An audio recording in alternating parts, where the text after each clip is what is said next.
తెలుగు రాష్ట్రాల్లో వర్షాలు తగ్గుముఖం పట్టాయి. వాయుగుండం ప్రభావంతో ఈ సీజన్లో సాధారణం కంటే ఎక్కువ వర్షపాతం నమోదైంది. వచ్చే 48 గంటల్లో ఆదిలాబాద్ జిల్లాపై అధిక ప్రభావం ఉంటుందని వాతావరణ శాఖ అంచనా వేసింది. ఈ నెల 5వ తేదీ వరకు మరో అల్పపీడనం ఏర్పడే అవకాశం ఉంది.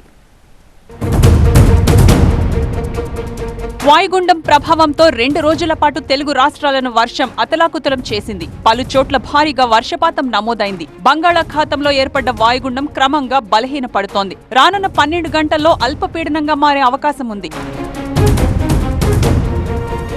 తెలంగాణలో ప్రస్తుతం వర్షాలు తగ్గాయన్నారు వాతావరణ శాఖ అధికారి శ్రావణి. సెప్టెంబర్ 15 తర్వాత మరోసారి భారీ వర్షాలు కురిసే అవకాశం ఉందన్నారు. 28 ఏళ్ల తర్వాత రికార్డు స్థాయిలో ఖమ్మంలో 27 సెంటీమీటర్ల వర్షపాతం నమోదైందన్నారు. వచ్చే 48 గంటల్లో ఆదిలాబాద్ జిల్లాపై అధిక ప్రభావం ఉంటుందన్నారు. ఖమ్మం వరకు చాలా వరకు వర్షపాతం అయితే తగ్గిందని చెప్పొచ్చు. రేపటి నుంచి కొద్దిగా ఎండ కూడా స్టార్ట్ అవుతూ ఉంటుంది. 15వ తేదీని దాటిన తర్వాత మరొక ఉపరితల ఆవర్తనం ఏర్పడే అవకాశం ఉంది. తెలంగాణ అంతా విస్తారంగా వర్షాలు కురిసే అవకాశం ఉంది. ఖమ్మం పట్టణం కానీ మిగతా దక్షిణ ఈశాన్య తెలంగాణ జిల్లాలకి ఎటువంటి అలర్ట్ అయితే లేదు. దాదాపుగా ఆల్మోస్ట్ తగ్గింది.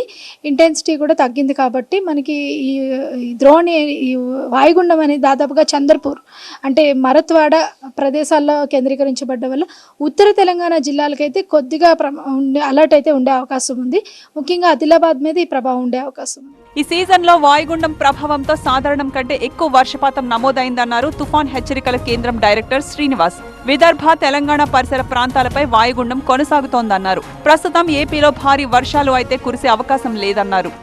ఇంకా ప్రస్తుతం వాయుగుండంగానే కంటిన్యూ అవుతుంది. అది విదర్భ మరియు తెలంగాణ దగ్గరలో అయితే రామగుండంకి 130 కిలోమీటర్స్ దూరంలో నార్త్ ఈస్ట్ డైరెక్షన్లో ఉంది. ఇప్పుడైతే ఇది గ్రాడ్యువల్గా క్రమేపీ వీకెన్ అయ్యే ఛాన్సెస్ అయితే ఉన్నాయి. దీని ప్రభావం మన మీద కొంచెం కొంతవరకు మేరకు స్వల్పంగానే ఉండేటువంటి పరిస్థితులు కనిపిస్తున్నాయి. ఉత్తరాంధ్ర వరకు చూస్తే అక్కడక్కడ ఒక మోస్తరు వర్షాలు, దక్షిణ కోస్తా వరకు చూసుకుంటే పలు ప్రాంతాల్లో ఒక మోస్తరు వర్షాల వరకు వచ్చే ఛాన్స్ ఉన్నాయి. భారీ వర్ష సూచన అయితే మనం అయితే ఇవ్వలేదు. అలాగే ఎదురుగాల ప్రభావం కూడా ఇంకా కంటిన్యూ అవుతోంది. ఈ నెల 5వ తేదీ వరకు బంగాళాఖాతంలో మరో అల్పపీడనం ఏర్పడే అవకాశం ఉందని వాతావరణ శాఖ అంచనా వేసింది. ఈ అల్పపీడన ప్రభావంతో ఏపీలో మళ్లీ వర్షాలు కురిసే అవకాశం ఉంది.